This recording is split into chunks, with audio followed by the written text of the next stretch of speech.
bu süreçte Zazaca oluşan nispeten külliyatını diyelim, biyografyasını çıkaran, hazırlayan ve kapsamlı bir kitap haline de getiren, bu alanda gerçekten çalışkan da olan şey var. Yani bir arkadaşımız Mutlucan'ın ciddi çabalarından söz etmemiz lazım. Yani bu bunca külliyatı toparlayıp edip biyografyasını çıkarabilen ve kapsamlı da bir hacimli de bir kitap haline getiren Mutlucan. Mutlucan aynı zamanda bu Jiyan TV'de bir ara Zazaca, işte Kırmanca spikerlik de yapan da kişidir ve şimdilerde de uzaktan eğitimle Zazaca, Kırmanca dersler veren ve takım programlar da yapan çocuk diyorum ya, ben de küçük arkadaşımız. Zazaların ayrışmaları, işte dilciler, lehçeciler diyelim.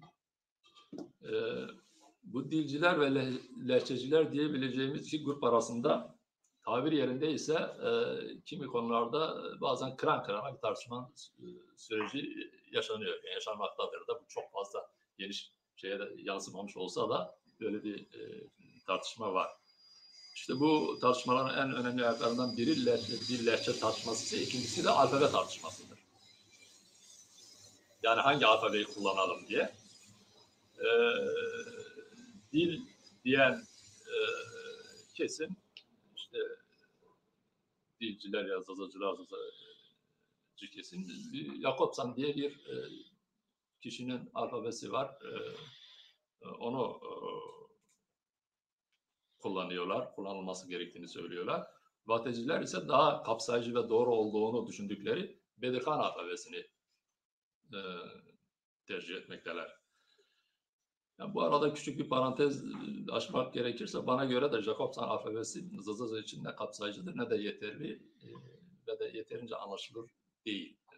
Ben daha ziyade yerel dar bir bölgeye biraz ders bazlı bir çalışma olduğunu düşünüyorum. Ben de bilmiyorum, dersinde arkadaşlar ne düşünür? Tabii bir de bu bağlamda bir de şey var. İşte Zazacılar, Kürdüzcüler, Türküz ya da Türksünüzcüler. Öyle bir tartışma da var. İşte Zazacılar, demin dediğimiz gibi aynı dil ailesinden olabiliriz diyorlar. Ama dilimiz Kürtçenin lehçesi değil. Bağımsız bir dildir. Dolayısıyla biz ne Kürdüz ne de Türküz. Biz ayrı bir milletiz. Türkler ve Kürtler bizi asimile ediyorlar diyorlar bunlar. Kürdüzcüler, Zazaca tıpkı Sorani, Gorani, Hevramani, Kurmancı gibi Kürtçenin bir lehçesidir, birer lehçesidir. Dolayısıyla hepimiz Kürdüz. Birileri bizi bölmek istiyor, bizi oyuna getirmeye çalışıyorlar. Bu oyuna gelmeyin. Özet olarak. Türksünüzcüler, siz esasen Horasan'dan ya da Orta Asya'dan gelen Oğuz boylarındansınız. Bir kolusunuz, Türksünüz. Zazaca'yı da sonradan öğrendiniz. Gibi bana göre abuk sabuk bir takım iddialarla Zazaların kafasını karıştırıyorlar ki bu kafa karıştırıcılardan biri de hala da kim olduğu tam olarak bilinmeyen, adı doğru düzgün bilinmeyen Hayri Başbuğ diye bir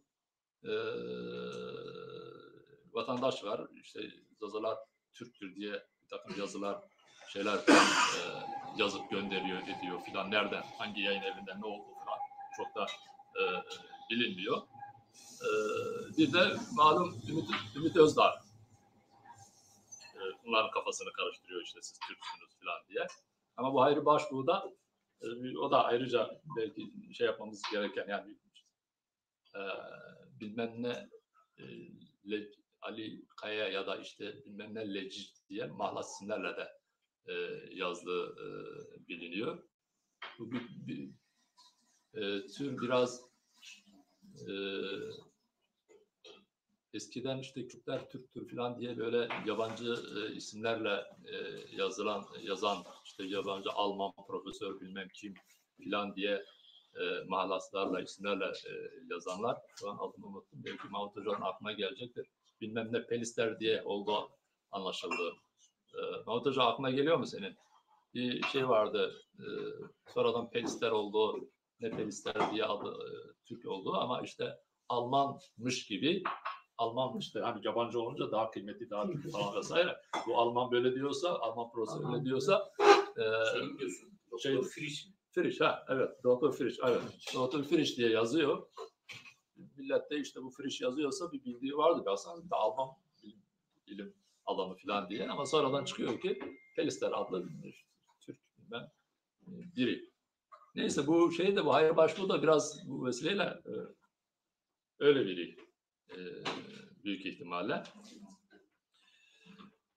Bir de işte bu bağlamda Türkçüler, yani biz Türküz, işte bu Türksünüzcülerin etkisinde her türlü yapılan propagandalarına kanıp daha düne kadar anaları, babaları, dedeleri, nineleri Kurmanca ya da Zazaca konuştukları dili ve kendilerini inkar edenlerdir bana göre. Bir de işte dilimizi, kültürümüzü yasaklayıp bizi kör sağır dilsiz edenleri, sebep olanları da ne yazık ki hala gözü kara bir şekilde kutsayanlardır. Yani biz işte Türkmüşüz meğer filan işte o boydan şuradan buradan gelmişiz filan ama dediğim gibi düne kadar da bunların aileleri Yazıcıca, Kurmanca konuşanlardı. Bir de benim gibi yani dil bilimci olmamakla beraber kendi alanımda bunu da konuşabiliriz. Bence asbelkader Kürdi dilciler diye olabilir diye kendimi biraz oraya yakın buluyorum. Yani Kürdi dilciler safında. Onu da belki sonra konuşabiliriz. Niye? Son bir şey 90'lı yıllardaki yasakların nispeten gevşetilmesiyle işte ben de naçizane o dönemin kimi radyolarında hızlıca programlar yapmaya ve yine dönemin kimi gazete ve dergilerinde yazmaya çalışanlardan biri olduğumu da söylemiş olayım. Bu kitapta o 20-25 yıl önceki şeylerden toparlanma kimi yazılar diyelim. Sonuç olarak hani birileri yol kesip otobüsteki yolculara Türkler bu tarafa, Zazalar bu tarafa demiş. Pardon Türkler bu tarafa demiş. Bakmışlar birisi ortada bekliyor. Sen ne bekliyorsun? Ben Zazayım demiş. Bu kadar. Teşekkür ediyorum. Yani beni fazla da uzatmayayım. Sorularınız olursa. Biz teşekkür ederiz. Yani şu Kürdü dilciler açabilir misin biraz? Yani çünkü hani bu yani tabii bilebildiğim kadarıyla açmaya çalışayım. Lehçeciler Türkçe işte Zazaca Kürtçenin lehçesidir. Gorani, Soranice, işte Evramanice falan bunlar her biri birer Kürtçenin lehçesidir diye konuşulur, tartışılır. Yani benim anlayabildiğim kadarıyla bu Sorani de, Kurmancı da, Zazaki de başlı başına birer dil haline gelmiş olma ihtimalini de konuşmak lazım. Yani çünkü Kürdi diller şemsiyesi altında hani Türki diller deniyor filan bu niye Kürdi diller olmasın? Çünkü dil bilimciler daha iyi bileceklerdir ama şimdi lehçe dediğiniz şey işte hani çok tanımlanması epey sıkıntılı işte tarihin bilinmez bir döneminde bilinme ayrıştırılır falan vesaire yönünde söylemler var. Ama eğer bir lehçe eğer kendini yaşatamamışsa zamanla işte şi veya ağızla bilmem ne deyip kaybolup biliyorsun. Canlı bir organizma gibi dil olduğunu biliyoruz. Ama tersi de olabiliyorsa lehçe pekala dilleşebilir. Yani bunu ölmeyip de direnmiştir. Süreç içerisinde lehçenin dilleştireceğiz, Zazaca, Kurman soran için söylemiyorum. Yani ben bildiğim kadarıyla dünya dillerinde de biraz bu böyledir. Yani sadece bizim için geçerli değil. Hatta bu arada Chomsky'ye soruyorlar yani. Nedir bu lehçe dil ayrımı? Yani lehçe dediğinizde dildir diyor. Ne yani diye böyle bir tavırlı bir çıkış hatırlıyorum. O da dildir diyor. Dolayısıyla dilleşmiş bilirler. Bunu dillilerin tartışması gerektiğini düşünüyorum. Çok fazla da korkutucu bakmamak gerektiğini düşünüyorum. Yani şimdi demin takıldım, bizim hoca Mahmut Hoca da bu arada aramızda, o da yazıp çiziyor Zazaca ile ilgili. Biz ilk bu vesileyle bir dönem enstitüde, Kürt Enstitüsü'nde Zazaca Zaki Kürsüsü ne ayak olmaya çalıştım o yıllarda, işte falan. Bazı toplantılar yapıyorduk. Gelen Mahmut Hoca da o dönem gelenlerden biri, aşağı yukarı 2000'li yıllar işte falan.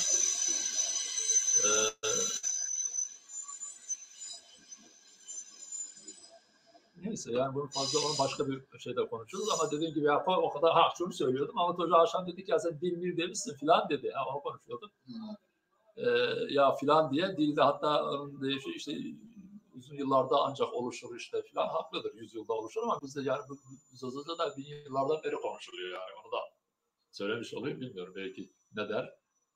Şimdilik bunu teşekkür ederim. Dil ve lehçe konusunda böyle somut Yok. verileri koymak lazım. Bak, şimdi Cemal arkadaş güzel dinledik. Biz de biraz hem geçmişten hem yeni bu konuda biraz araştırdık, sorduk. Gerçekten yabancı konular değil. Şimdi mesela lehçe bir ana dilin tarihsel, toplumsal, bölgesel ve kültürel nedenlerle ses, yapı, söz dizimi yönlerinden oldukça büyük farklılıklar gösteren kolu. Yani dilin evrimi. Özellikle şimdi bizim burada aydınlık bir sonuca varacağımız proto köküne inmemiz lazım. Mesela Kürt dilinin proto Kürtçe 600'lü milattan sonra 600'lü yıllara, metlere uzanıyor. Şimdi bu evrimsel süreç içerisinde örneğin Kürt dilinde iki tane kol ayrılıyor. Bir, Kurmancı, iki, Pehlevi. Şimdi bu iki kolda Kurmancı ve Sorani birbirine çok yakın, iç içe. Pehlevi'de ise Gorani ile Kırmançki. Zazaki yani. Kırmançki yani Zazaki. Şimdi Malmisanij'in de kaynaklarına mesela Anadolu'da Zazalar farklı bölgelerde de Kırmançki, Zazaki, Kırtki, Dimilki olarak kendilerini tanımlarlar. Şimdi Cemal Hoca'nın da verdiği örneklerden mesela Liceli Mele Ahmedi Khasi'nin Zazaca yazdığı Mevlid'de mesela 5000, 6000 kelime daha da fazla dil bilimciler bunların 1500'ü üzerinde bir kıyaslama yapmışlar, araştırma yapmışlar. Bunun 400 kelimesi Kırmançki yani Zazaki ile Kurmancı ortaktır. Şimdi ben bundan somut örnekler de çıkardım. Yanımda da var, onları örneklerini de verebilirim. Şimdi bu Proto-Kürtçeyi dikkate aldığımız zaman bunu Türk dilinde de Proto-Türkçe'ye indiğimizde mesela Hunların, Göktürklerin, Azerilerin, Türkmenlerin bunların da farklılıklarını kabul görebiliriz ki bu Doğu Perinç Japonlar bu son dönemlerde bunların üzerinde de şeyleri var. Yine mesela gerçekten bir de Zazaca'da yukarı ağız dili bir de aşağı ağız dili de var.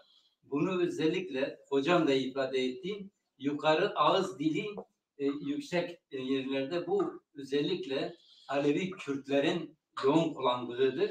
Aşağı ağız dili ise Ova'da özellikle Suni Kürtlerin kullandığıdır.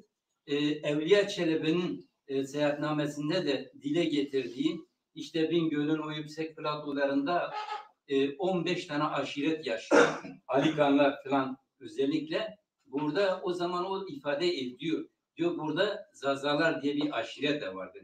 Şimdi Zaza adı kimi diyor ki evet bir aşiret de diyor mesela eskiden mesela Kürtler yiğit öncüleriyle de anılmışlar veya böyle de olabilir. Doğrudur. Bu da mevcuttur. Şimdi Bu konuda bir izin verir misin? Yani bu Zaza Kürt vurgusunda, çünkü yani şey dersek, bu bizim mesela Vahte Çalışma Grubu dedim ya, Kırmızı'yı baz alıyor, diğerleri Zazaca'yı falan. Yani burada biraz böyle çok da aşırı mesafeci bir duruşu ben çok doğru bulmuyorum. Aman Zazaca demeyelim, bilmem şey Zazaca dersek bir ayrıma falan vesaire neden olunurmuş gibi, böyle bir birilerinin ekmeğine yağ sürülürmüş gibi bir kaygıyla, ben bunu çok aşırı bir hassasiyet olarak mesela görüyorum. Yani Değil kendine ne hocam. diyorsa desin yani. Şimdi çok da süreç içerisinde zaten dışa yönelik insanlar, yani ben bir Türk'le bir Alman bilmem neyle konuştuğu zaman yani ben Kürt'üm, Dimiliyim, Dimiki ya da işte Kürt'ü falan demiyor ki. Ben Zazayım diyor. Dolayısıyla o bir şekilde yapılmış. Yani o şey vurgusu da özellikle işte Türkler adını vermiş ya da işte Kürtler vermiş. O konuda da hani o yüzden aman zaten bu ismi size yabancılar vermiş, şey yapmayın, sahiplenmeyin. Şimdi Neyse, kim kendine ne derse sonuçta. Tabii ona saygı duyacağız. Yani o insan. Şimdi bak, ben hayat pratiğinden tanık olduğum, yaşadığım bir örnek vereyim. Şu anda aklıma geldi. Ben 91 yılı Hasankeyf'te çalışıyorum. Şimdi orası bir nevi de Yörüklerin, Koçerlerin yaylasıdır. Yani gelirler kışın oralarda hayvanlarını beslerler. Şimdi ben geldim, yolda araç bekliyorum, baktım Koçerlerin çadırları var. Oradan bir çocuk geldi, 6-7 yaşlarında, böyle sarı saçlı, böyle mavi gözlü bir top kucağında. Ben de çocuğa dedim ki, sen de dedim Koçer, dedim de Türkiye Tükürde. Bu es koçere. Dedim ki ya Kurmancı bütün şu bu es koçere. Koçer olduğunu tanımış. Koçerdir. Doğru da odur, tamam mı? Yani bu kimse bundan gocunmamalı. Yani bizim diyelim ki Dersim'de, Piran'da, Varto'da veya diğer yerde arkadaşlarımız mesela Zaza der, Demirki der, Kırmançki der. Bu yani öyle şey değil. Kimsenin bunu yadırgayacak veya bana bunu küçümseyecek bir anlayış, çirkin bir anlayıştır kesinlikle. Ama özellikle Cemal arkadaş mesela bu proto Kürt dilinin evrimsel sürecini biraz bana göre onu göz ardı gibi bir geliyor. Çünkü bizler mesela Medler'den bu yana dilin evrimsel gelişimi içerisinde dikkate aldığımızda biz Zazaca'nın Kürtçenin bir lehçesi olduğu mantığının daha da şey olduğunu. Şimdi mesela bende ortak kelimeler var mesela. Bizim şimdi Ali Beytaş bir Zazaca Kürtçe, Kurmancı, Surani şey yazmış. Kitap yazmış, sözlük yazmış. Benim de yakın samimi dostumdur. Şu anda o da Vartolu'dur. Şimdi bana kaynak attı. Burada da elimizde var. Yani hiç şey değil. Yani öyle tamamen ortak kelimelerin çok zengin olduğu bir dildir yani. Yani şöyle, yani Kürt dilinde Zazaca, Kırmançı, Kurmancı, Gorani, Sorani, bunların birbirini beslediği, birbirine güç verdiği bir bütün içerisinde olduğu inkar edilmez. Çünkü şimdi mesela Cemal arkadaşımız özellikle Seni kesme şimdi Kürt diller derken acaba onunla o bağlantıyı oradan görmek mümkün müdür? Yani bir lehçe değil de Kürt diller tanımı var ya. Evet. Tabii dilin bir kolu. Şimdi Kürt diller tanımı da esas aldığında Kürt diller tanımı da lehçe ve dil arasındaki ilişkiye dikkate aldığımızda aynı noktada birleşebilir mi? Birleşebilir. Evet. Yani Neden onu neden bu ortaklaşma gerçekleşmemiştir? Merkezi bir yazı dilinin, yönetimin o olmamasından kaynaklı bugün mesela Türkiye'de farklı ağız, farklı şivelerde konuşan toplumlar, memleketler veya o diğer diller niye yazı dilinde ortaklaşıyorlar? Yazı dilinde bunları daha aşabiliyorlar. Ama bu lehçelerin, bu ağız, bu şivelerin olması dilleri zenginleştirir. Dilleri kesinlikle yok etmez. Dillerin yani bu lehçelerin de birbirini inkarını gerektirmez. Kesinlikle gerektirmez. Yani yok efendim işte Kırmancı, işte bunlar Türktür, Horasan'dan gelmişler, yok Kürt yoktur, Kurt anlayışıyla bir kefeye konulmamalı. Yani özellikle benim Cemal arkadaşa o Kürtçeden gel, Kurmancı ve Pehlevi. Bu çok önemli. İki kol üzerinde Kurmancı ve Surani'nin daha çok iç içe, Gorani ve Kırmançki'nin de daha ve gerek Kırmancıların ve Goranlıların üzerinde büyüdüğü coğrafya tarihten günümüze değişmeyen bir coğrafyadır. Dil grubu da Hint-Avrupa dil grubudur. Şimdi özellikle mesela Farsça ve Kürtçenin de böyle bir ikiz dil olduğu ifade ediliyor ve tarihsel süreç gelişimi içerisinde de hiç birbirinden şey yapılmamış böyle ortak lıklara sahip bir dildir. Şimdi yani Osmani Babeş mesela Bedirhanlar dönemindeki o peygamberin hayatını yazdığı kitapta da Kahraman. İstersen şöyle yapalım. Hani başka katkı sunmak isteyen arkadaşlar tabii. varsa Tabii. onlar da kendi düşüncelerini söylesinler veya soru soracaksa soru sorsun. Ondan sonra yine seninle devam ederiz. Tabii. Ben biraz konuşayım da. Tabii, buyurun. Öncelikle Cemal arkadaşın sonu güzeldi. Yani aydınlattı bizi. Teşekkür ediyorum kendisine. Şimdi hani Zazaca bir dil midir, bir lehçe midir, işte bir dilin peşinden derken neler çağrıştırıyor. Doğrusu çok spekülatiftir. Ve hani suistimallere de açık ifadeler oluyor, ne bileyim yazdıklarımız oluyor. Ama arkadaşın sunumu bizi aydınlatması güzeldi. Tekrar teşekkür ediyorum. Şimdi Zazaca bir dil midir, bir lehçe midir? Arkadaşın dediği sadece kelimelerden hareketle bunu tespit etmek yani yeterli gelmiyor. Hani bunun dil bilimsel yöntemlerle yapılması gerekiyor. Ben az çok işte biraz biliyorum diyeyim. Sözcük türetmeleri önemlidir burada. Ondan sonra sözcüklere gelen örnekler, son ekler önemlidir. Dil bilim ya da dil bilgisi diye kategorileri vardır. Onlar önemlidir. Doğrusu bunların hepsine baktığımızda henüz Zazaca bir dil olma sürecini tamamlamamıştır. Hani belki Cemal'e ben akşam olursa belki 500 yıl sonra eğer yaşama şansı olsa tabii ki 500 yıl sonra belki bir dil olarak bünyesini geliştirebilir. Yani bunu düşündüğümde Hint-Avrupa dili işte İngilizce, Almanca ya da başka ya da işte Hollanda'da kullanılan bir dil. Hollanda'da bugün kullanılan bir dil işte Almanca'nın bir lehçesi. İngilizce'de kullanılan kelimelerin %75'i tespit edilmiş vaziyette Almancadan gelmedir. Dolayısıyla bir dil hani zamanla değişebilir, başka bir dil haline gelebilir ya da ne bileyim lehçeler zamanla gelişerek dil haline gelebilirler. Ama burada dikkatimizi çekmesi gereken başka bir nokta vardır. Dil-toplum ilişkisi, dil-toprak ilişkisi. Yani bir dili konuşan insanların üzerinde yaşadıkları toprak parçası vardır. Dolayısıyla yani şimdi Zazalarla Kürmancılar arasında baktığımızda aslında o toprak ilişkisinde de hani mesela Zazalar bir bütün olarak bir toprak parçasıyla yaşayamıyorlar. Dolayısıyla dilsel gelişmeleri yani bir dil olarak sağlıklı bir biçimde gelişmelerin ortamı ne yazık ki mevcut değildir. Hani Kürt dilinin diyelim standart bir dil olarak gelişememesinin önemli nedenlerinden biri de sınırlardır. Kamusal alanda kullanılmaması. Bundan dolayı da yani bir sürü olumsuzluk.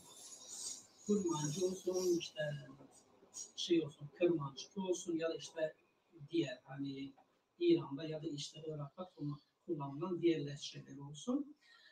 Ne yazık ki bir araya gelme, hani standart bir dil olma olanakları imkanlarından yoksuldurlar. Yoksul oldukları için de başkalaşma söz konusu olur. Arkadaşın dediği şeye katılıyorum. Kelimelerin büyük çoğunluğu aynı kökendir. Ben çalışıyorum mesela Zana Fatih'in sözlüğünü kullanıyorum.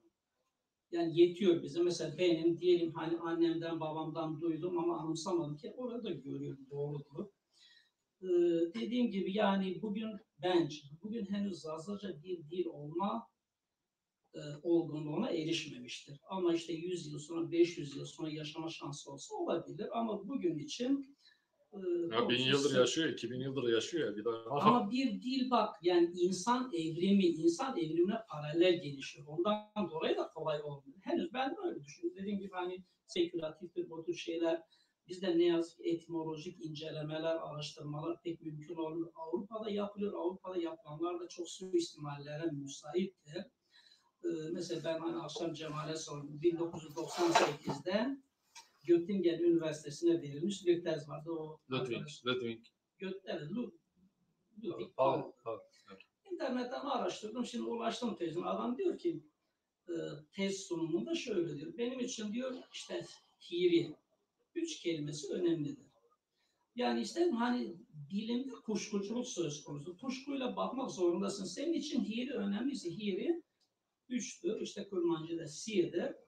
Ama yek önemli, yek yağır önemli değil. 2 önemli değil. 4 önemli değil. 5 önemli değil. 6 önemli değil. 7, 8 önemli değil. Niye 3 önemli değil? Kuşkucu bakmak durumunda. Ben adama yazdım. Hangi verilerden, hangi sebeplerden dolayı Zazacan'ın ayrı bir dil olduğunu iddia ediyorsun?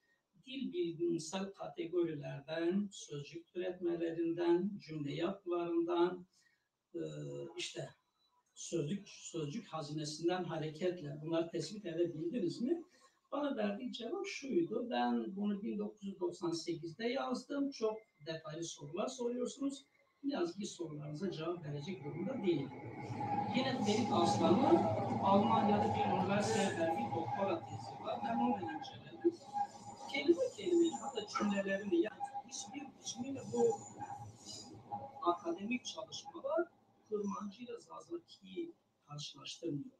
Çünkü yani normalde bilimsel olarak baktığında ben komşumla en çok ilişkideyim. Dolayısıyla benim komşumla olan ilişkilerim önemli. Ama ne yazık ki öyle bir ilişki kurmuyorlar. Ama işte İran'da işte şu dille ben ismini şimdi hatırlamıyorum. O dille ilişkili olduğunu iddia ediyorlar. Olabilir de. Ama dediğim gibi yani suistimali açık bir konudur. Bence henüz bir dil olma aşamasını tamamlamamıştır. Teşekkür ederim. Tabii. Ben de teşekkür ediyorum. Ufak bir katkıda bulunmak istiyorum. Dilin yaşamasını Biraz yüksek sağlayan- sesle olabilir mi hocam? Bu Ses. Dilin yaşamasını sağlayan en temel şey aslında siyasal statü. Şimdi yaşadığınız topraklar, coğrafya üzerinde siyasal statünüz, isminiz olmadığında dil de dil olmamaya başlıyor. Yani Kürtçenin işte sahip olduğu diğer Kürt diller de katılıyorum. Güzel de bir tanımlama, onu da söyleyeyim.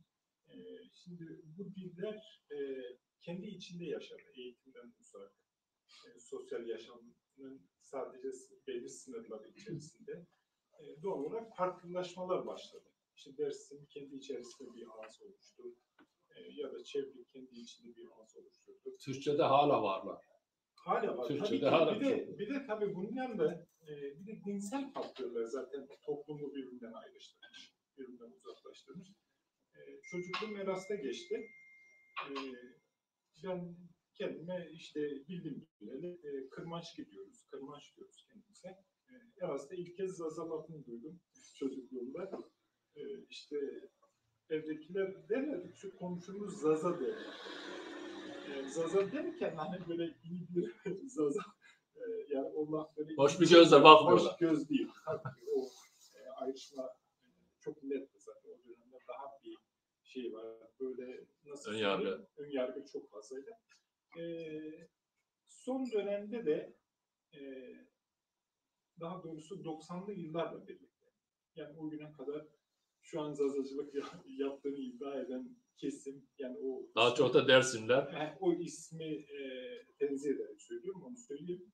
Yani öyle tanımlayan insanlar da olabilir yani. Ben onu kesinlikle tartışmam. İnsan kendini nasıl hissediyorsa odur, onu söyleyeyim. Bu tartışmayı da anti-Kürtçülük üzerinden geliştirdi. Yani bu çok önemli bir şey. Yani Kürtler karşı sanki bir zazalık kavgası, mücadelesi varmış gibi. İkincisi sanki Kürtler onlara sömürge Asimile ediyorlar yapıyormuş gibi bir algı yaratılmaya çalışıldı. Hala da var yani dersinde bu çalışmayı yürüten belli bir kesim var. Sadece o ismi orada ikame etmeye çalışıyorlar. Hani o Kırmanç diyen insanlara zoraki işte siz aslında Zazasınız şeyini söyletmeye çalışıyorlar. Bu doğru değil. Dediğim gibi dilin yaşanması için bir siyasi statünüzün olması lazım. Bakın Kürtçe 90'lı yıllarla birlikte kendine bir statü sağlamaya başladı. Yani Güney Kürdistan oluşumuyla birlikte geçmişte kimi statüler vardı ama böyle çok elle tutulur değildi. Çünkü devletler biliyorsunuz sonuçta sizin sahip olduğunuz statü devlet statüsü olmadığı için onlar her an her anlaşmayı bozabiliyorlar. Devlet olmanın verdiği hakkı kullanmak. Verdik geri alıyoruz. Verdik geri alıyoruz ya da anlaşma yok saydık biz bitti bu iş. Geçmişte Kürtlerle ilgili bütün şeylerde devletler hep böyle davranmışlar. İran'da böyle davranmış, Türkiye'de, Irak'ta, Suriye'de hepsi bu şekilde. Ki bir kısmı sonradan oluştu zaten bu devletlerin. Şimdi Kürtler böyle bir tarihsel haksızlıkla aslında bilinleri gelmiş. Kullandığımız bir ana kelime yani Kırmançlık Kürtler biraz daha sahipsiz. Onu da söyleyeyim. Kürtçe böyle ya da böyle belli bir şeyi vardı. Yani altyapısı vardı. Edebi altyapısı vardı. Medreselerde, benzeri yerlerde Kürtçe eğitimler görülüyordu. Yani devletten uzak bir şekilde hani gözden ırak bir şekilde onu korumaya çalışan bir şey vardı. Medreselerin o konuda tabii ki çok şey ciddi yok. katkısı olduğunu kimse şey yapamaz, inkar edemez. Çok ciddi katkısı olmuştur. Dilin yaşamasında, gelişmesinde birçok edebi eserde oralardan çıkmıştır. Yani onu da kabul etmek lazım. Ama Zazacan'ın, Kırmançık'ın böyle bir şansı olmadı. Yani böyle bir çalışma yeterince yürütülmedi. Ebu Bekir Pamukçu benim öğretmenimdi. Öyle mi? Ortaokul 1. ve 2. sınıfta benim öğretmenliğimi yaptı Ovacık'ta. O dönem ülkücü dönemi miydi yoksa solcu dönemi? Yok, biraz solculuk vardı. Demek ki o ülkücülükten solculuğa geçiş evresinde. Aynen. Hatta orada okuduğu bir şiirden dolayı işte onu o şiir, yok onun şiiri değil. Onun. O duvar bu duvar kız gelir bize kız. Nazım'ın şiiri okumuştu. O şiirden dolayı gözaltına alınmıştı. Bir anda Ovacık'ta böyle bir infial de oldu. Onun gözaltına alınmasından dolayı. Oradan tanıyorum kendisini. Ama bir minik izin verirsen tabii, bir örnek vereyim. Burada şey olur. Bir öğretmen diye bir şiiri. Asya'dan koptum, sarstım cihanı. Acemi, Arapleri, Frangistan'ı, güneşi deldi şafakla mızrağımın ucu, titretti alemi keskin kılıcımda, yeniden silkinmek. Bir minik daha yine onun şiiri şey olsun diye. Ben Oğuz'um, ben Orucum, Mertlerin beyi, Osman'ım ben. Çaldıran'da, Rıdaniye'de, Mekke'de, Müslümanların beyi Yavuz'um ben.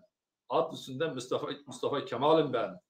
Adımız Türk, dilimiz Türkçe, Türk'üm ben. Evet, yani o süreçten önceki muhtemelen. Bunu konuşacağız zaten. Demek ki insan değişiyormuş.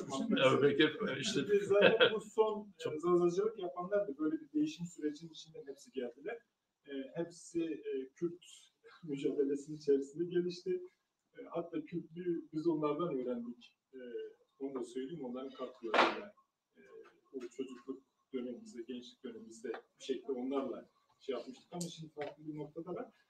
Yadırgamıyorum tabii, ben bunu yadırgamak için konuşmuyorum. Sorun şu, dilin şu an içinde bulunduğu durum gerçekten hazin. Hapis sahiplenen dostlarımız var, Bahçeliş gibi, işte Kırklar gibi birçok arkadaşımız, Fatih Grubu gibi. Burada temel sorun şu, ciddi bir ayrışma var. Yani şu an ciddi bir ayrışma var. Kendine göre alfabe yazıp çizenler, bir sürü alfabe herkes yazıp çizmeye başladı. Bu işin ciddiyetini de ortadan kaldırıyor. Yani ben dil bilimci değilim. Kalkıp hani bazı şeyleri söyleme hakkım kendimde bulunmuyor. Ama şunu yaparım. Ben o dilin yaşaması için nasıl katkı sunabilirim? Ne yapabilirim? Programlar yapıyorsun. Evet. İşte sen o katkı Yani konuda ufak bir katkı tabii sonuçta. Ama önemsediğim şu. O dilin akademik düzeyde bir şeye sahip olması gerekiyor. Standarda sahip olması gerekiyor. Yani biz çocuklarımızı oldu ya okullarda dilin önü açıldı diyelim. Biz bu hangisini baz çocuklarımızı, alacağız? okula gönderdiğimizde bu çocuklarımız neye göre eğitim alacak? Hangi standartlar üzerinde bu eğitimi görecek? Bunlar önemli. Bir ufak katkı daha sunayım. Dersim Üniversitesi, Muzur Üniversitesi devletin asimilasyon politikalarındaki en önemli araçlardan bir tanesi şu an. Onu size söyleyeyim. Uluslararası düzeyde birçok yerden tam da bu işi yapabilecek kadrolar alıp getirdiler.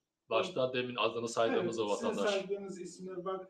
Bizim bildiğimiz birçok isim var ve bunların hepsi tam da devletin istediği düzeyde bir akademik çalışma şu an yürütüyor. Bir anti-Kürtçe olacaklar ki bunu şu an en çok yaptıkları işlerden bir tanesi bu. İkincisi Zazaca'yı, Kırmança'yı kendine göre tasarlayıp düzenleyecek. Yani Dizayn işte Mezeşe'ye karşı ciddi bir muhalefet var. Artuklu'daki öğretilen Kürtçe, daha doğrusu oradaki standartlara bir tür karşı farklı ekolleşmişler aynen, gibi bir şey. farklı bir ekol geliştirmeye çalışıyor. Bu sıkıntılı bir şey tabii ki. Yani hepimiz açısından çok ciddi sıkıntı. Zaman zaman programlara kattığım arkadaşlar da oluyor. Bu çevreden de katılıyorum. Onlara da şunu söyledik.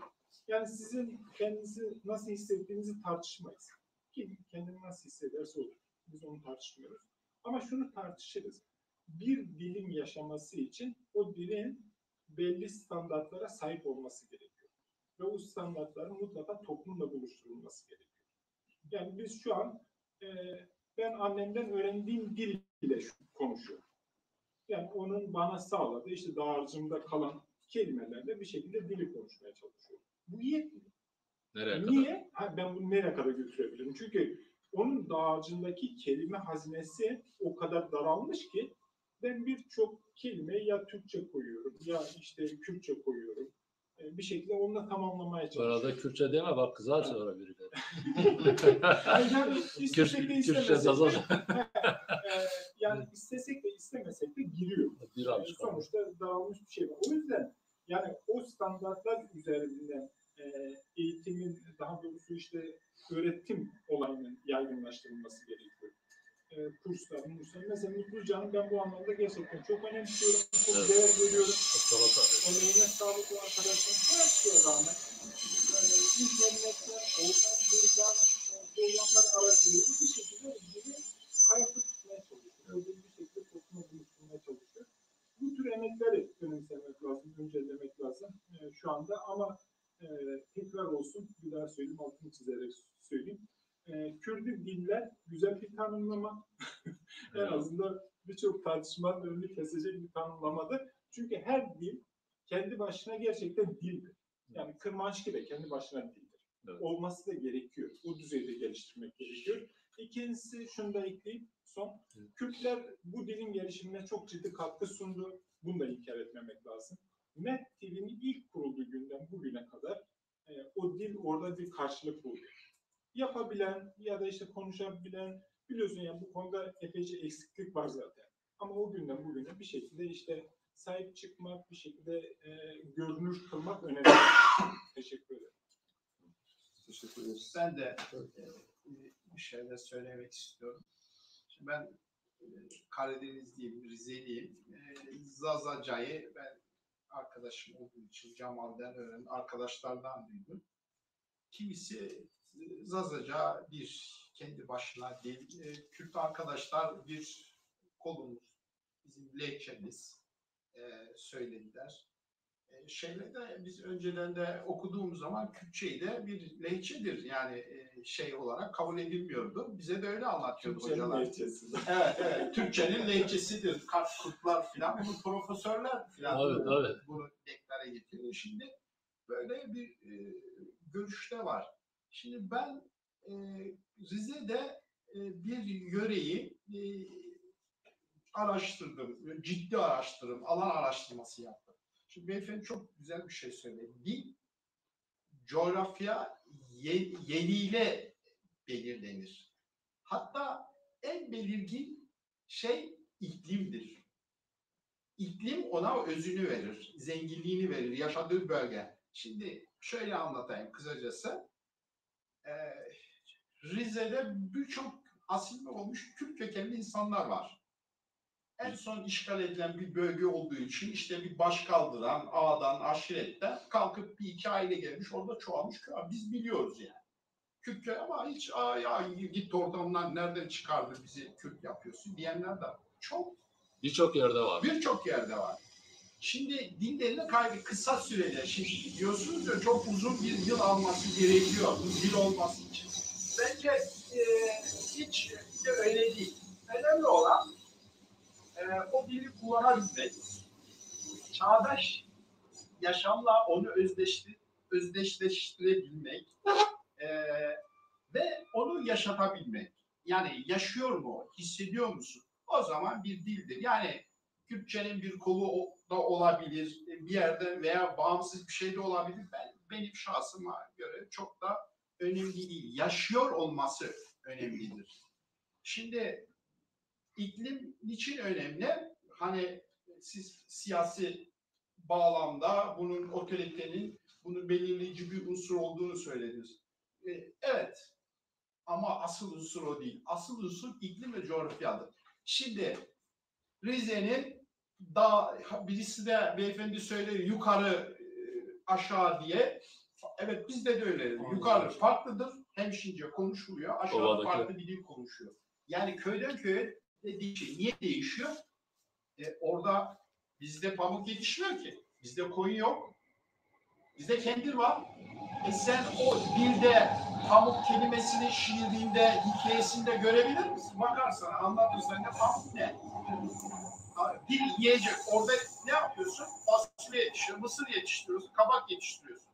Doğuda yetişen bir şey yok ki. Yemek dilim var, yemek kültürün var, giysi kültürün, folklorun var. Senin bildiğin bir kelime orada kullanılmaz ki. Yok ki o yörede. Karşılığı yok. İlişkili olman lazım. Taş ev yok orada, ahşap var. Yani ve yemeği kültürün kullandığın araç gereç de ona bağlı. Ona göre kepçe, ona göre ateş kullanıyorsun, ona göre ocak kullanıyorsun, ona göre dokunma kullanıyorsun. Ne yapıyor? Demek ki iklim, coğrafya, yaşadığı yer dili örüyor, geliştiriyor. Yani bence hissedebilmek önemli, geliştirebilmek önemli ve yaşatabilmek önemli. Yoksa kaybolup gideceğiz. Kaybolup gideceğiz. Zaten bu herkes için geçer. Her dil için de geçer. UNESCO'nun böyle Zazaca'yı özellikle aldığı, yani kaybolmakla, ölümle yüz yüze olan bir dil ya da neyse lehçe olduğu konusunda orada bir durgu yapalım. Yaşar Kemal bir şey söylüyorum. Okumuştum. Kestim onu da. Çok önceden. Ya romanında diyor ki romanı özünü içeriğini belirleyen dildir demişler. Şaşırdım. Ya ne diyor bu? Ya İlham şeyini atarım ben size Cemal Bey. Bir yorumu var orada. Diyor ki folklor bir metin diyor, bir insanları diyor harekete geçirebilen bir ruhtur diyor. Baş kaldırabilen, başka yöne çekebilen bir ruhtur diyor. Onu yani yaşatabilmek önemli, hissedebilmek ve pekiştirebilmek önemli diyor. Bu kadar yani ona sahip çıkmak önemli. Yani gelişiyorsun ama yani orada kalmıyorsun. Bu kadar. Neyse abi. Niyazi abi şimdi bizi zorla bırakıyor. Sen bir söyle. Niyazi abi kim bilir neler biriktirdi şimdi. Ya şimdi gerçekten teşekkürler. İyi bir tartışma. Yani bu coğrafya bu tartışmaları çok yapmış bir coğrafya. Yani işte Türk dili bu coğrafyada tartışmaları sürdürmüştür. Türk dili bu coğrafyada tartışmaları sürdürmüştür. Bir de bu coğrafya birçok dilin yaşadığı bir coğrafya tartışmaları sürdürmüştür. Şimdi tabii işin iki bağlamı var. Yani bir ulus tanımı içerisinde bir dil tanımımız vardır. Bir de kendi başına söylediği bir dil tanımımız vardır. Şimdi dolayısıyla klasik olarak bir dil ulus oluşturmaz. Ama bir ulus içinde bir dil mutlaka gerekir. Bir dil yoksa bir ulusun olması mümkün değildir. Şimdi böyle olunca bu tartışmanın içerisinde bir ulus kavramı tartışması ortaya çıkıyor. İşte bir Kürt ulusu, bir Kürt ulusunun özgürlük mücadelesi ve onun bir ilişkisi. Şimdi burada bu tartışmaların kendisi Kürt Ulusal Özgürlük Hareketi'nin Kürt ulusunun kendi kurtuluş sürecinde bu tartışma politik bir özellik taşımıyor mu, taşıyor mu? Şimdi bir kaygı, evet. Yani şimdi sonuçta politik mücadelenin yükseldiği her koşulda, her olguya hangi doğru esaslar üzerine ortaya çıkıyor bu diye sorulabilir. Ya da bunun arkasında başka bir iyi niyet ya da kötü niyet aranabilir. Bu politik ortamın yüksek olduğu koşullarda geçerli olgulardan birisidir. Ama bundan bahsediyoruz. Öncelikle şunu söylemek lazım. Yani şimdi ortak bir insan tanımı yapabilir miyiz şurada? Bir insan tanımı eğer ortaklaştırmaya çalışsak epeyce erişkenliğe düşüyor. Yani tüm insanların ortak özelliklerine göre koyduğumuzda bir insan tanımı alabilir miyiz? Şimdi bu tartışmaları esas ortak eden birisi bizim evrenselde yani yöresel kavramda ne anladığımız ya da ortak sözde ne anladığımız bu sorunlar tartışmamız açısından kilit bir özellik taşır. Yani yumuşak kulak memesi herhalde tüm insanlar ama tüm insanları tanımlamaz. Bundan dolayı ortak sözcükler ya da kelimelerin anlar arkadaşları ya da bir gramer yapısı içerisinde onun özdeleri nerelerde kurması gibi yani bir cümle yapısı gibi esaslar üzerinden diyelim tartışmayı sürdürdüğümüzde evet akademik olarak bir dil tartışması olabilir bu ama burada biz bir dili bulmamız biraz zor. Şimdi bu anlamda yani öncelikle bu konuda yani dil dediğimiz olgunun kendisi beynin bir ürünü ise ve beyin kendi işleyişini, kendi yaşamın gerçekliği üzerine oturtmuş ise. Değil mi? Doğayla kurduğumuz ilişkiler dilin değişimi. Bu anlamda bakıldığında evet dil esas olan şeyin kendisi insanın doğayla kurduğu ilişki ve bu ilişki üzerinde insanların kendisi arasında kurduğu ilişki ve bunun ortaya ifadesini dilde bulmuş olması. Bu anlamda evet coğrafya ve dil kaçınılmaz olarak mutlaka işçidir. Bir başka da gerçeklik karşısına çıkıyor mu? Çıkıyor. Yani şimdi demin Cemal Hocam bölgeyi sayarken dikkat ettiniz. Coğrafi bölge var arkadaşlar. Yani Rize'nin üstünde hemşireler Ermenidir. Alttakiler Laz'dır. Alttakiler Gürcü'dür. Aynı daha dar bir coğrafya ama bu dar coğrafyanın içerisinde çok da küçük coğrafyalar var. Aynı uluslara mensup insanlar bunlar. Dilde, kültürde birbirine farklı örtüşebilir de. Şimdi bu anlamda bakıldığında evet bugün dersten varsak tanımayalım. Ki şurada arkadaşlar kuşkusuz yani bizim bölgemizin en de iki özelliği yani geç kafes gelişme sürecine girmiş bir bölge birçok ulusun varlıklarının ufak düzeyde olsa varlığını sürdürdüğü yer. İşte aşağı 23-24 tane diyelim ki değil mi? Ulusal topluluklarla basmak mümkün. Yani temel ulusun olduğu bir yerdir. Şimdi demokrasinin olmadığı şimdi bölgede de tüm bu sorunlar kucağımızda olduğu gibi şimdi tutuyor. Tam da böylesi bir dönem içerisinde Kürt hareketinin gelişi onun dilini geliştirdi. Eşsem olarak bölgedeki gelişim bunu çok daha hızlı geliştirdi. Değil mi? Şimdi Türkiye'nin tartışmalardan birisi işte Korancı ile Kürt arasındaki ilişkiyi nereden kuracağız, bunu nasıl birleştireceğiz, hangisi bir üst dil olacak? Soru böyledir yani. Şimdi birçok lehçe açısından, Kürtçenin lehçe açısından kullandığımızda bir üst dil oluşturmak zorundasın. Yani hani bu bir dönem çok moda oldu. Yani işte sözcükleri birbirine karıştırarak ederek yani ortaklaştıralım gibi olmuyor bu işlerden başka bir şey ama işte böyle Fransızcayı biliyoruz. üst dil olarak oluşmuş. Bir Almanca İngilizce üst dil olarak oluşmamış. Yani bu Türkiye'de Türkçenin gelişi ya da işte Türk ulusu açısından dili nerede gelişi başka bir tartışma olur. Ama tam da bu noktada şimdi hani insan hangi aşamada insan tanım içerisine sokacağımıza net bir cevap verebileceğiniz gibi zaten dilinde bu aşamada dil olur. Temel şeyini bence daha tehlikeli yaklaşmak lazım. Sonuçta bir insan topluluğu bir coğrafyada o aradaki arasındaki ilişkiyi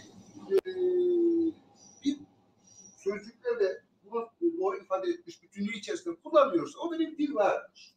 Şimdi bir daha o bir dil. Şimdi dolayısıyla o coğrafyada bu dil kullanılıyor, evet kullanılıyor.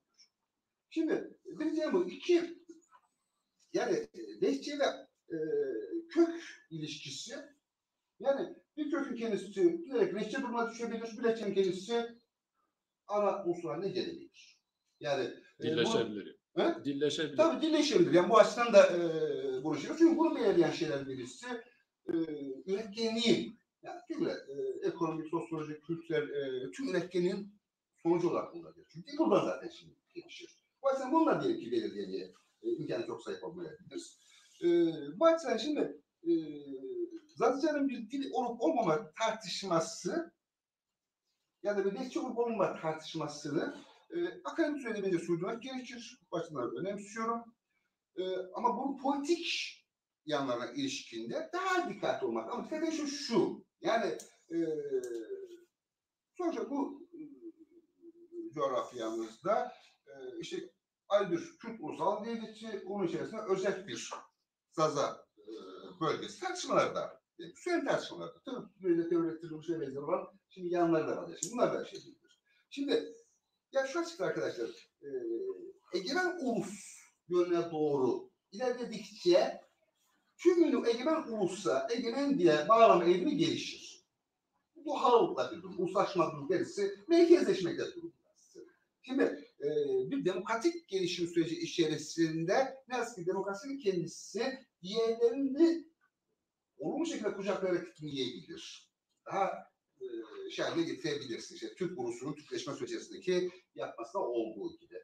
Şimdi bu anlamıyla yani özellikle bölge midir, ulus mudur, azınlık mıdır tartışmaları dil tartışmasının dışında tutarak ama dilin kendisini nasıl ki Kürt dilinin gelişimi bu coğrafyamızda bu noktaya vardı ise tüm bu tartışmalar ve en sonra mücadelelerin bir sonucudur. Evet geniş bir coğrafyada kullanılan bir dildir, yaygın kullanılan bir dildir. Ve bizim genel tuttuğumuz ayarla şudur.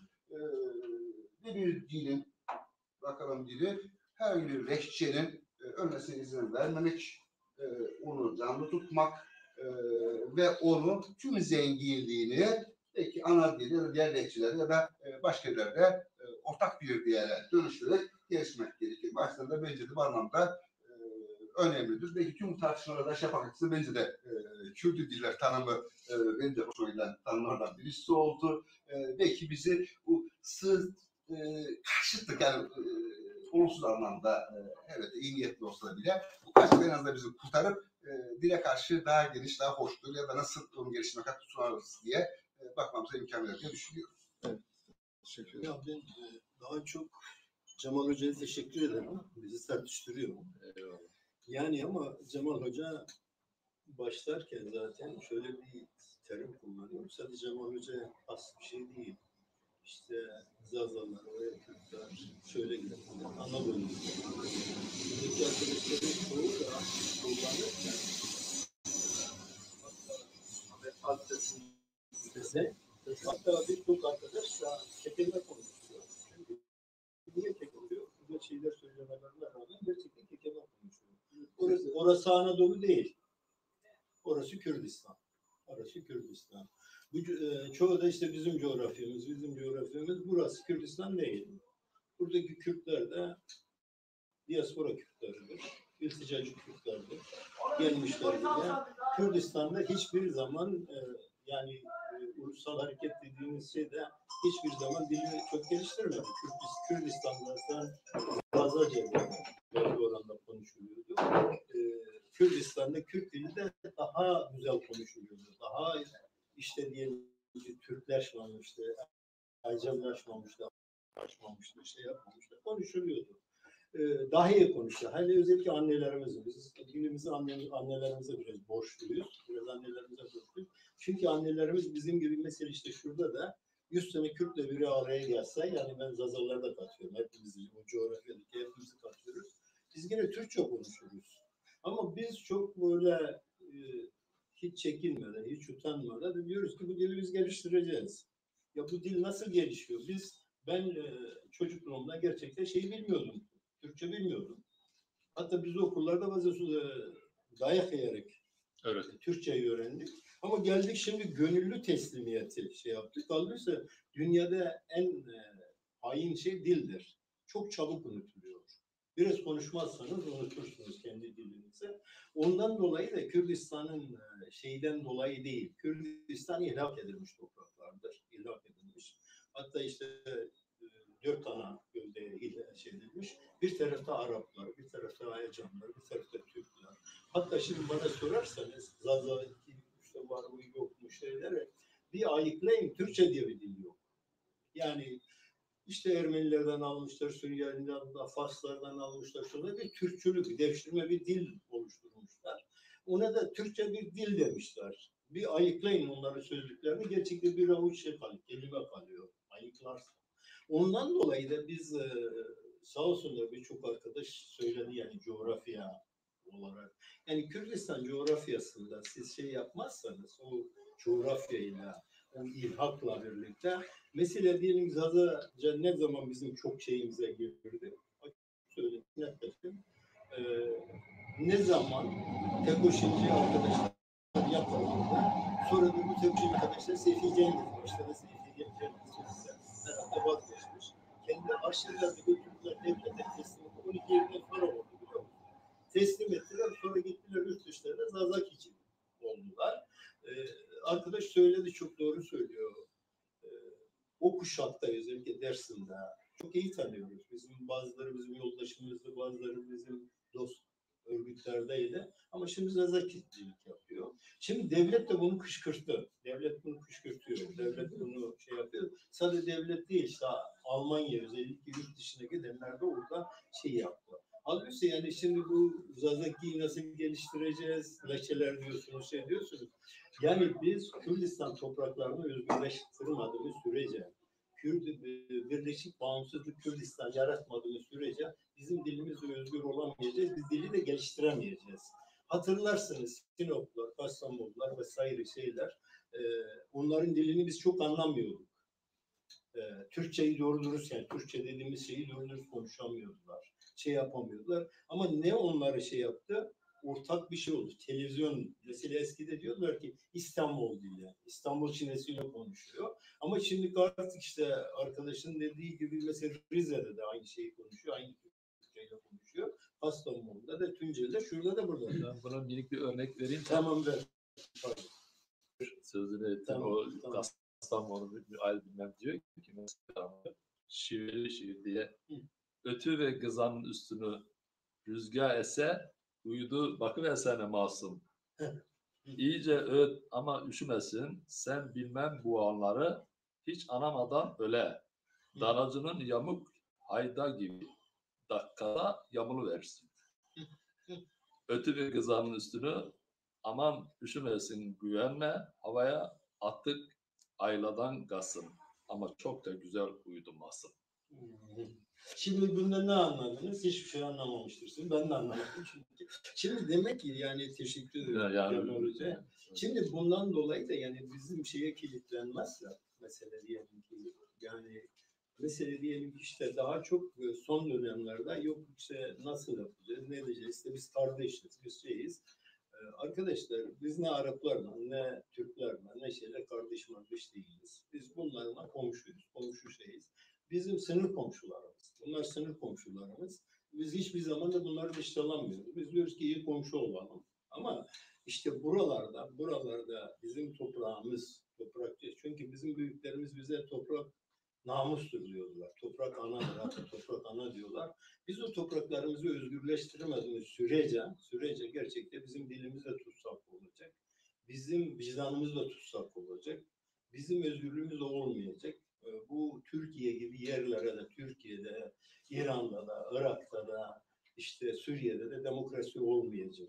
Ne zaman Kürdistan özgür olursa o zaman işte Zazaki konuşan arkadaşlarımız, dillerini geliştirsinler, şey yapsınlar. Kürdistan devriminden sonra yani. Yok, şey olarak söylemiyorum. Şu anlamda. Türkiye'de devrim olsa Kürtlerin hakkını veririz gibi bir şey oldu. Yok, Kürdistan'da devrim olmadığı sürece hatta yani devrimcilik de buradan Kürdistan'a gitmedi. Kürdistan'dan buraya geldi. Mesela bazı inkarcı, bazı şeyler televizyonlarda da konuşuyor gerçekten.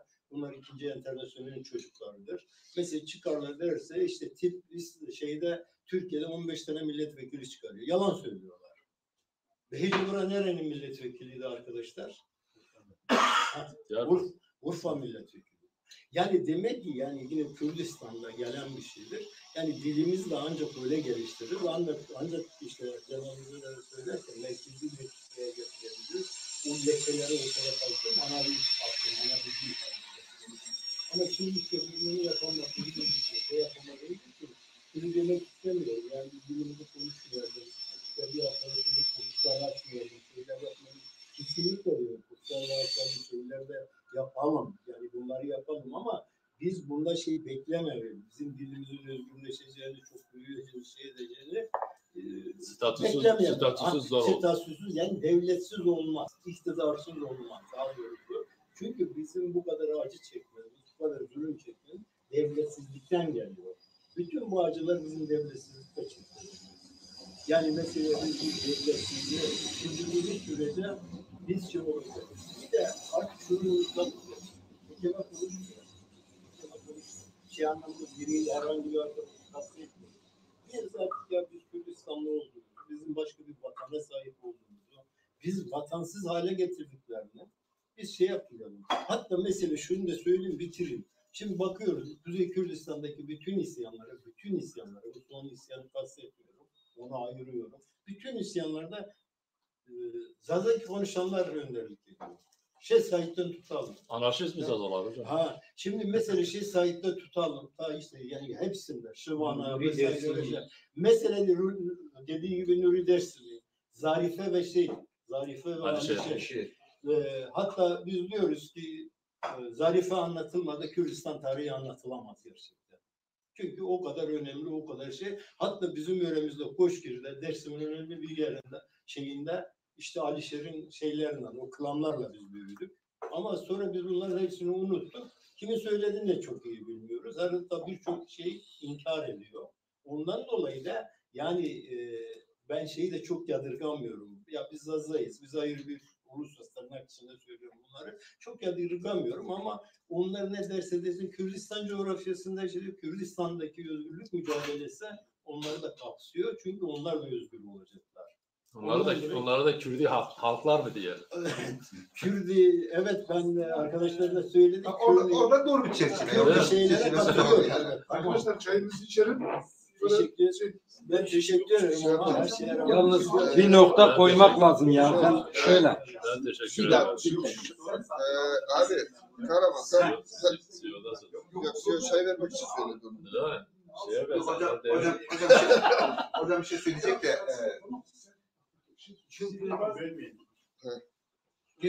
Karaman sen de kısaca söyle de hocam da Beşikçi sonra Hoca'nın bağlasın. herhalde tanımlamasıdır. Diyor sömürgeciler Kürdistan topraklarını işgal ettiği gibi beyinlerimizi de işgal etmiş. Yoksa böyle net bir konuda fazla tartışmamız da söz konusu olmaz. Çünkü gerçekten mesela dil de devrim, dil bir konu devrime de geçti. Değil mi? Yok. Arkadaşlar bir konuyu netliğe kavuşturmadan diğerini atlamak muğlak bırakılır. Şimdi ben bunu söylerken hocamın, diğer arkadaşların söylediklerinin yanlış olduğunu söylemiyorum. Böyle anlam çıkarmasın. Ama bak biz mesela ne dedik? Dilin proto, Kürtçeden Pehlevi ve Kurmancı ile iki kolunda bu Gorani ve Kurmancı ve son. Ha dilin toprakla ilişkisi. Bakın mesela Dersim'de diyor ki mesela dilin nedir? Diyor Kırmançki. Diyor memlekette de diyor Kırmancı. Bak Kırmancı'yı Kürdistan olarak ifade etmeye çalışıyor. Yani şimdi bu sizin anlattıklarınız millet, ulus, onlar farklı bir boyutudur. Bu ulusal sorun, sömürgeler sorununda bunları çok okuduk, tartıştık. Onlar da tabii gerçekliği vardır. Yani ulusların tarihi şekillenmesine kadar gider. Şimdi yani bu şey çok önemlidir. Yani bana göre yani Medler'den bu yana diyalektik olarak tarihsel gelişim süreç içerisinde Kürt dilinin işte Kırmançki, Sorani, Gorani, Kurmancı zenginliği inkar edilmez bir gerçektir. Bu Kürt ve Kürdistan'ın bir gerçekliğidir. Zenginliğidir. Tabii zenginliğidir. Benim de diyebileceğim budur. Cemal arkadaşımızın da buna vesile olmasından dolayı kendisine ve moderatörü Hasan Kültür Ben çok teşekkür ederim. Teşekkür ederiz. Cemal Hoca, Pardon, ben de teşekkür Ya, ederim. hocalık değil tabii. Kusura bakmayın. estağfurullah. Hadi görüşürüz. Çok sağ olun arkadaşlar. İyi akşamlar. İyi akşamlar. Yani bağlayacak son bir cümle varsa söyleyelim, yoksa Yok bir yerlerde şey yapalım. mı kaldı? Yok. Ya soru varsa yanıtlamaya çalışayım. Değilse ben de teşekkür ediyorum. Katıldığınız için. Son bir şey sorayım. Evet. Yani bu dilde bir yazılmış mesela şiir kitabı vardır veya Var. mesela masal, bizde mesel denir. Bu tür şeyler var mı? Mesela Var. giyim, kuşam, kültürü, folklorla ilgili yazılmış Var. çalışmalar. Örf adetler vesaire şeyler çok. Var tabii. Dil yaşayan kendini Tarihsel geliştirme. anlamda şeyini bilmiyorum.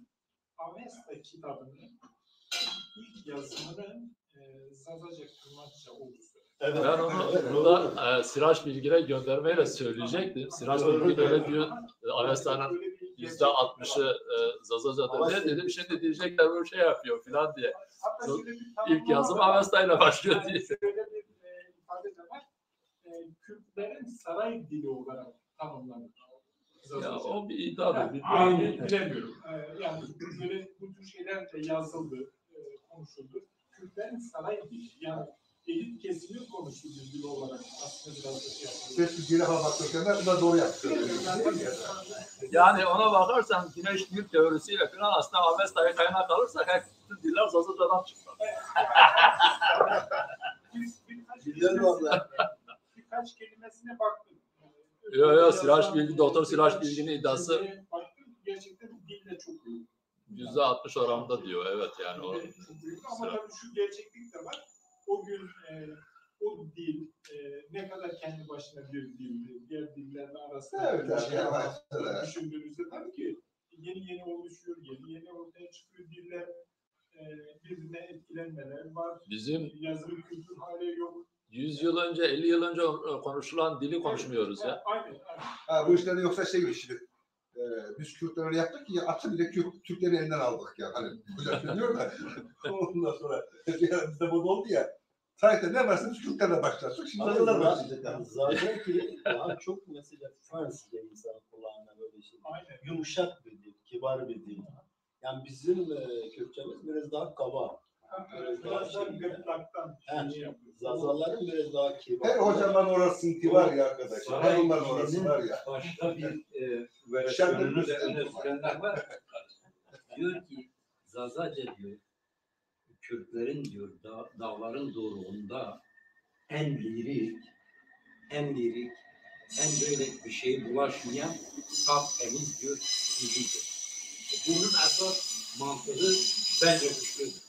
Çünkü bak mesela ben Kurmancı lehçesini ben konuşuyorum ama Zazaca'nın ezgileri, o stramları beni alıp götürüyor. Farklı. Çünkü edebiyat da böyle bir şey. Müzikal bir dil olduğu yönünde Evet, söylüyoruz. Edebiyat liriktir. Yani böyle o etkiyi uyandırdığı Şiir yazacaksan sazca yazacaksın değil mi yani? vallahi yazılı yani. Mesela cenazelerde eskiden beri olan bir şeydir. Ağıt yapıyor. Evet, evet. Yani cenazelerde bu kültürel bir şey. Yani geleneksel olarak son döneme kadar da geldi. En son ne zamandı? İşte 15 gün önceydi Dersim'deydi. Birimiz işte Halka yürüdü. getirmişti. Turabi dede diyorduk kendisine. Onun cenazesindeydik.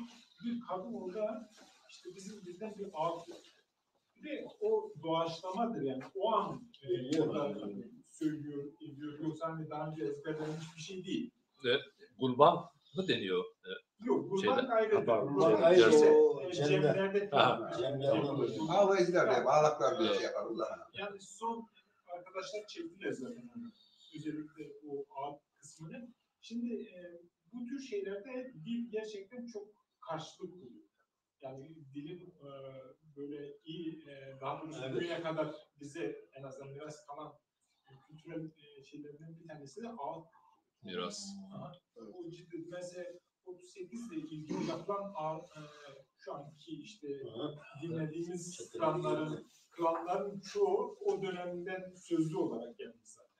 Daha sonra da Sözde de yazıya dönüştü. Ben ona şu şeyi Şey yapalım abi. bakıyorum. Mesela Abi, katılıyorum. şeyi kesin, o da- Doğru. Serbest Ben atışım. şey yapacağım. Özellikle Hepsini kayda pardon. Ha. Özellikle hoş geldin. Yardım, hayran bey. Mesela çok güzel sesli kadınlar. Ekmek tezgah rahmet. Ağıt yaparlar.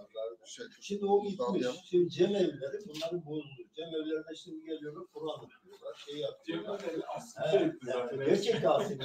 Mesela hatta ben Koşgöl'ü yazara şey yaptım. Dedim ki bu örf ve adetlerimizde ben de Koşgöl'üyüm. Yani bunları bir yazarsan çok iyi olur ya. Biz eskide gülüyoruz, güzel sesli kadınlar bir araya. Şimdi biliyorsun bir daha Kur'an okuyor, ya bilmem ne yapıyor. Vesaire. Şimdi Niyazi abi ve değerli arkadaşlar, Konuşmacı konuşma bırak. estağfurullah. Şimdi bitirelim artık. bağlayacağız. Evet. Bir dakika abi, bitireceğiz. Dur. Yabancılar geldi bitirelim. Ha, şimdi hani benim dikkatimi çeken şey şu oldu burada. Tabii konu Zazalar ve Zazaca'ydı. Fakat Zazalar Zazaca'nın biraz gölgesinde kaldı. Keşke başka bir şeyde de daha çok Zazalara konuşsak mesela. Daha çok dil üzerinden bir tartışma oldu bugün. Haklı olarak belki, anlatabiliyor muyum? Ve dilin ne kadar önemli olduğu da aslında ortaya çıktı değil mi? Yani mesela kimlikten çok o kimliğin dili konuşuldu burada. Bu bilinçli bir şey olmadı. Kendiliğinden olan bir şeydi. O yüzden başka bir söyleşide de ben Zazaların konuşulması gerektiğini düşünüyorum. Mesela anlatabiliyor muyum? Mesela Zazalar konuşulmadı değil mi? Yani senin o verdiğin sınırlı bilgiyle kaldık. Daha geliştirilebilir He. diye düşündük sorularla. Onu da yapmak lazım diye düşünüyorum ben. Teşekkür ederim. Teşekkür ederim. Kayıttayız şu an. Tamam. Arkadaşlar. Bana derler Zaza, hiç gelemem naza. Delinin biriyem, sorun Elazığ'a. Bana derler Zaza, hiç gelemem naza. Delinin tekiyem, sorun Ovacığa.